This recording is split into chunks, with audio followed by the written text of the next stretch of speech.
Police اگلے کئی ہفتے اس کے بتائے گئے حلیے کے لڑکوں کو پورے شہر میں تلاش کرتی رہی۔ سکندر عثمان نے خاص طور پر ایک گارڈ اس کے ساتھ تعینات کر دیا جو 24 گھنٹے اس کے ساتھ رہتا تھا، مگر تیسری بار وہ اپنے ماں باپ کی آنکھوں میں دھول نہیں جھونک سکا۔ خواب آور گولیوں کی ایک بڑی تعداد کو پیس کر اس نے کھا لیا تھا۔ گولیوں کی تعداد اتنی زیادہ تھی کہ معدہ واش کرنے کے باوجود اگلے کئی دن وہ بیمار رہا تھا۔ اس بار کسی کو بھی کوئی غلط فہمی نہیں ہوئی۔ اس نے خانسامہ کے سامنے ان گولیوں کے پاؤڈر کو دودھ میں ڈال کر پیا تھا۔ سکندر عثمان اور طیبہ سکندر شاکڈ رہ گئے تھے۔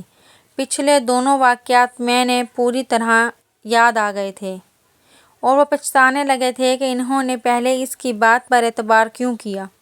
پورا گھر اس کی وجہ سے پریشان ہو گیا تھا۔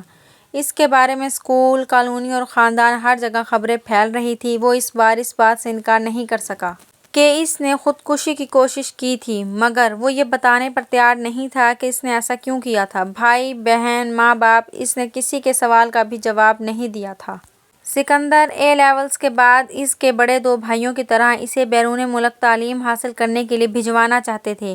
وہ جانتے تھے اسے کہیں بھی نہ صرف بڑی آسانی سے ایڈمیشن مل جائے گا بلکہ اسکالرشپ بھی، لیکن ان کے سارے پلانز جیسے بھگ کر کے اڑ گئے تھے اور اب وہ اس سائیکو اینالسٹ کے سامنے موجود تھا جس کے پاس سکندر عثمان نے اسے اپنے ایک دوست کے مشورے پر بھجوایا تھا۔ ٹھیک ہے سالار، بالکل ٹو دا پوائنٹ بات کرتے ہیں۔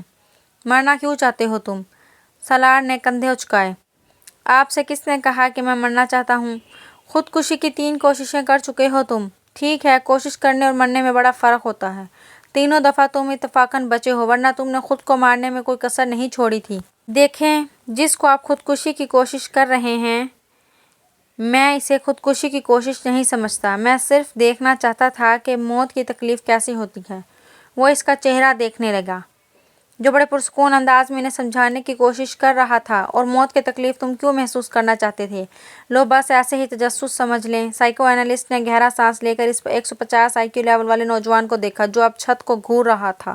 تو ایک بار خودکشی کی کوشش سے تمہارا یہ تجسس ختم نہیں ہوا؟ وہ تب میں بے ہوش ہو گیا تھا، اسی لیے میں ٹھیک سے کچھ بھی محسوس نہیں کر سکا۔ دوسری بار بھی ایسا ہی ہوا، تیسری بار بھی ایسا ہی ہوا، وہ مایوسی سے سر ہلاتے ہوئے بولا۔ اور اب تم چوتھی بار کوشش کرو گے؟ یقیناً میں محسوس کرنا چاہتا ہوں کہ درد کے انتہا پر جا کر کیسا لگتا ہے۔ کیا مطلب؟